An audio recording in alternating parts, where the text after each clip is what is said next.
Eh bien, yo, salut à tous les amis, j'espère que vous allez bien. Écoutez, moi ça super, aujourd'hui on se retrouve pour une toute nouvelle vidéo. Et oui, comme tous les jours sur l'actualité du FC Barcelone les amis. Je suis en train de me dire en fait, je suis comme BizBiz. Je sais pas pour ceux qui ont la ref, est-ce que parmi vous il y a des personnes qui connaissent BizBiz, c'est-à-dire voilà, c'est un youtubeur qui fait tout simplement tous les jours l'actualité. Bon, sauf que lui il fait en général dans le football et j'ai l'impression d'être lui et je vais pas vous mentir, c'est pas déplaisant. Et aujourd'hui au programme, vous allez pas m'attaquer en commentaire et je vais être très heureux parce qu'aujourd'hui on ne va pas parler tout simplement de Nico Williams, mais on va parler tout simplement de Gundogan. Déjà, je vais pas dire ce qui se passe avec Gundogan, mais regardez la réponse tout simplement de sa femme avec des smileys morts de rire. Donc les gars, ça promet, restez bien jusqu'à la fin de la vidéo. Et aussi pour ceux voilà qui veulent, n'hésitez pas à vous abonner, ça m'aide énormément les amis. Et en plus tous les jours je suis actif et franchement ça me ferait un petit plaisir par rapport à tout le travail que je fais pour vous. Donc merci en tout cas à tous ceux qui s'abonnent. J'arrête de parler, de t'embêter et on passe simplement l'intro et on commence par l'info numéro 1. C'est parti.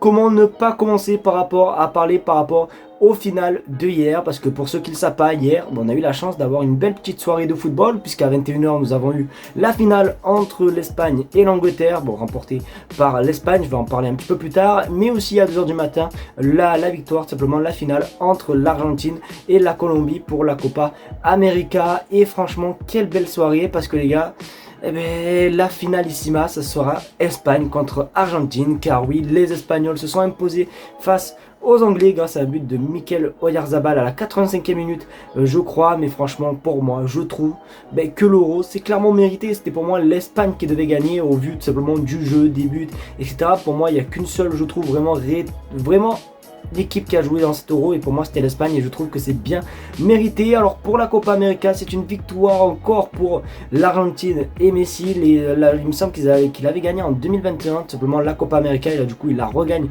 cette année. Et vraiment, que dire, vraiment comme clap de fin, parce que je crois que c'est vraiment l'un des derniers matchs de Messi avec la sélection nationale, et repartir avec un trophée. Alors peut-être qu'il va rester en Argentine jusqu'à l'année prochaine, forcément pour le finalissima, forcément plus contre l'Espagne, qui est forcément je pense le pays que Messi aime en deuxième, puisqu'il a passé toute sa vie en Espagne et à Barcelone. Donc je pense honnêtement qu'il va rester jusqu'en 2025, mais honnêtement ça promet d'être un très gros match. N'hésitez pas à me dire ce que vous avez pensé vous des deux finales les gars dans les commentaires. Après j'ai pas regardé tout simplement le match de l'Argentine, puisque bon je travaille à 9 h etc, et c'est vrai que moi je dors énormément. Donc du coup n'hésitez pas à me dire si le match était bien ou pas dans les commentaires. De toute façon les commentaires sont ouverts pour tout le monde.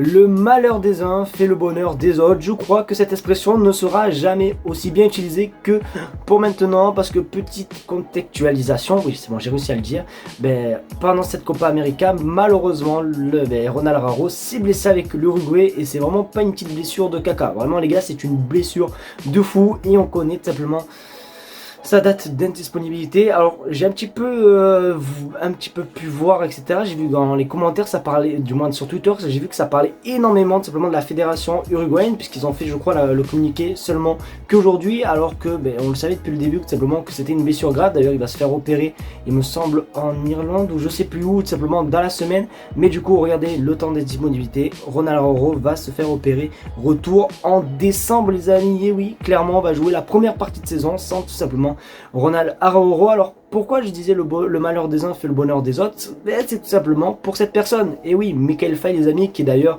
ces derniers temps je vous partage énormément d'infos concernant Hansi, comme quoi il est impressionné par les entraînements de Michael Faye et tout. Et je pense honnêtement que bon, en plus il devait aller à Porto, on a fait capoter son transfert parce qu'on voulait le garder etc, et le Barça demandait plus d'argent. Si vraiment on doit le faire jouer, c'est maintenant, et je pense que l'opportunité ne s'est jamais aussi bien présentée que maintenant. Alors oui c'est triste pour Ronald Araujo, puisque c'est pour moi un joueur indiscutable, malgré qu'il ait fait la petite bourde contre le Paris Saint-Germain, mais pour moi ça va peut-être permettre simplement à Michael Faye de se découvrir simplement dans le monde professionnel, parce que bon il a déjà fait des petites apparitions avec le Barça, mais jamais vraiment dans un match vraiment officiel, c'était souvent en prépa ou même en match amical. Donc je pense que ça va faire énormément du bien, et franchement je suis un petit peu quand même aussi dégoûté pour Ronald Araujo.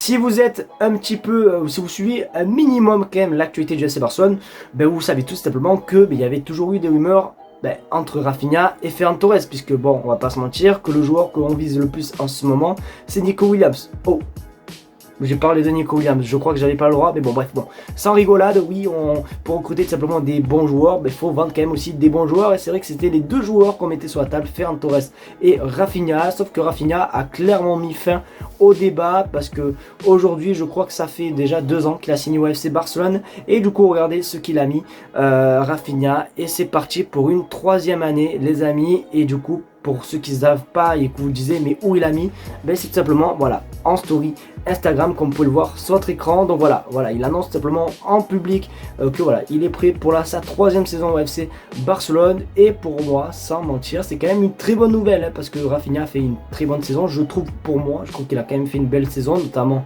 les matchs vraiment comment ça s'appelle, les matchs les plus importants, je trouve, notamment contre le Paris Saint-Germain, etc. Bon bref, il a été juste brillant, je trouve, en 2e partie de saison. Donc c'est quand même assez cool. De toute façon, les gars, pour moi, le choix, si on faisait le choix entre Rafinha et Ferran Torres, pour moi c'était Ferran Torres qui devait partir. Et vous, n'hésitez pas à répondre dans les commentaires lequel des deux vous voulez vendre, les petits pods. Mais pour moi, je pense que c'est clair, net et précis. Pour moi, c'est Ferran Torres et de très très loin.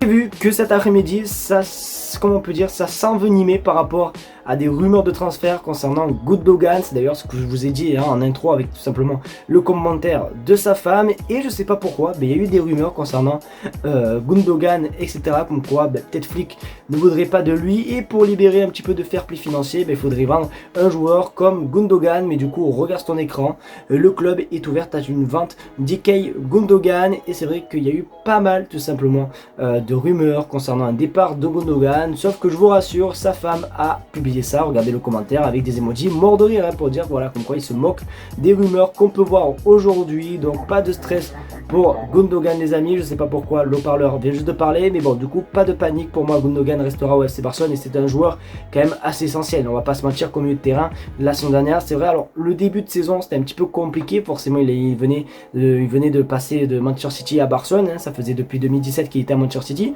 mais je trouve que petit à petit il a montré que c'était tout simplement le patron du milieu. Donc pour moi, il doit rester tout simplement, les amis, Gundogan. Donc à vous de me dire ce que vous en pensez, les gars, de ces rumeurs, les gars, dans les commentaires. Mais pour moi, Gundogan doit rester au FC Barcelone.